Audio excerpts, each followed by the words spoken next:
इतने भी वफादार मत बनो कि लोग आपको गुलाम समझने लगे।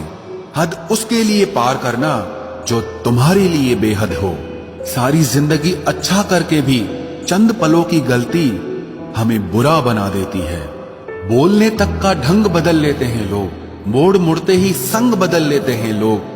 दिल लगाना है तो अपने बेहतर भविष्य और करियर के लिए लगाना, क्योंकि यहाँ काम निकलते ही रंग बदल लेते हैं लोग। लोगों की बातों से क्यों परेशान होते हो? लोग तो कुछ भी बोलकर निकल जाते हैं। जब हालात बदलते हैं तो लोगों के बोल भी बदल जाते हैं। हमारी खामोशी को हमारा घमंड मत समझो। बस कुछ ठोकरें ही ऐसी खाई हैं कि अब बोलने का भी मन नहीं करता। कभी कभी बदले से ज्यादा बदलना जरूरी होता है।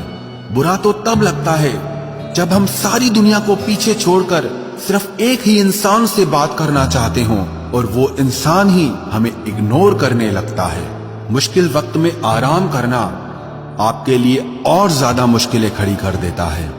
सुना था दर्द का एहसास अपनों को होता है, पर जब अपने ही दर्द दें तो एहसास कौन करेगा?